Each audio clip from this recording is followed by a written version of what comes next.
All right, we're here with the head coach of the Waskom Wildcats, Coach Wade Lawson. How are you doing today, Coach?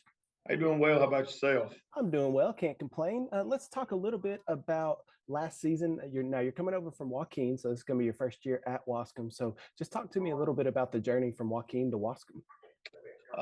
Yeah, it was one of those things. I was at Walking for a long time. I was an assistant there, an offensive coordinator for several years, and I was a head coach there for since I guess the spring of 2015. I've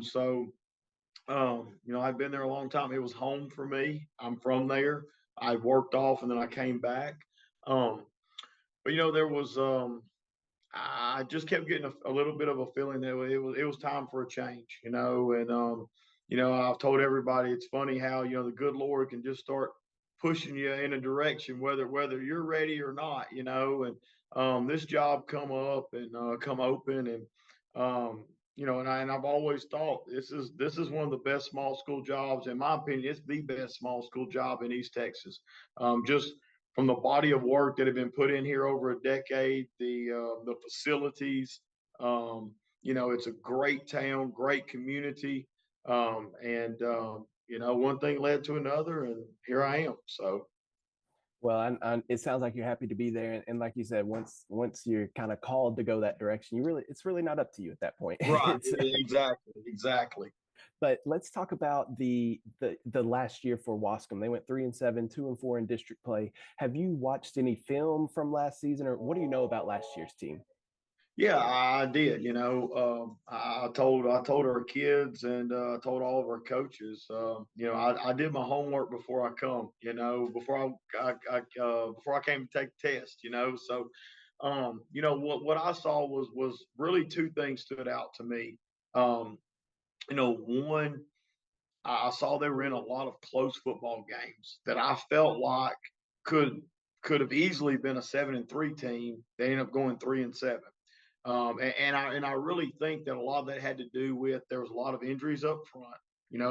There was not a really a strong continuity all year up front. And any football team, it all begins and ends up front. And I saw youth, just missed tackles, laying the ball on the ground, things like that comes from having a young football team. And when I looked at it, I saw the kids that we had coming back here. I just felt like we had opportunity to, do some special things. Well, and then we'll talk about the district that you got put into 10-2A Division One with Beckville, Big Sandy, Elysian Fields, Harleton, Hawkins, Ore City, Union Grove, an 8-team district, and Only one in Texas. okay. Went two-way in Texas, yeah. Yeah, and that was going to be my question too. Is how is that difficult knowing that you only get two or three non-district games before you head into district, and then what's your thoughts on this district in a whole? Yes and no. I always say, for a long time or for several seasons in Joaquin, we had not only a player on our team get injured, we had the best players, and it was usually the number one, two, or three. And they got hurt. It seemed like that fourth or fifth game of preseason. So I would have rather went ahead and been playing district by then. Hindsight's always 2020. So look, I've always been an advocate of if you're going to roll the ball out there, it should mean something. So whether that's all 10 games mean something or that's seven of them, which is the case for us. So like I said, we've got to be ready to go. The way that football has changed over the last, oh gosh, 10 years since I've been a head coach. If you just look at the changes that UIL has made, especially after COVID, kids are just allowed to do so much more in the summers. And to be honest, if you don't have your football team ready to go in by the first game, you're behind. It's just the way it is. So, like I said, we're looking forward to it. It's going to be it's a big district. There's a lot of different challenges within the district. If you look at we're going to see a lot of different styles of teams. We have our big rival right down the road in Elysian Field still. And like I said, it's going to be a tough district. Beckville has really ruled this district since they've been in it the last few years. When I was at Waukeen, it seems like we've played Beckville a dozen times in 3 years or 4 years, but Coach Ross does a really good job over there. And, like I said, we know we're going to have our hands full. Well, and let's talk about this upcoming season. Like you spoke on earlier, you got youth coming back with non-starters returning on both sides of the ball. What are your expectations coming in your first year at Waskom, and what do you want to see from the team this season?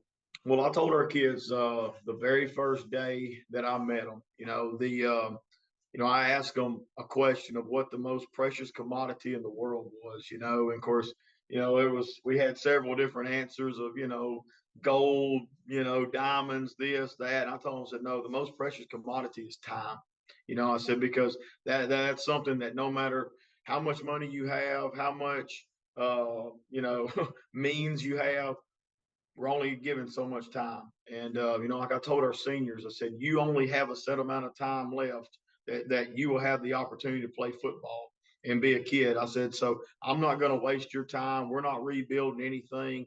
We're going to hit the ground running. What our expectation is to walk into every football game and go try to win it. That's our expectation. That's the standard in Waskom. When you walk by every day here from our locker room to our weight room, there's state championships on the wall. That's the standard, like I said, we're going to do everything we can to try to withhold that standard every day. All right, Coach. Well, thank you so much for taking the time and talking to us this morning. Best of luck to the Wildcats this season. I'm sure we will talk to you down the road. Hey, thank you very much.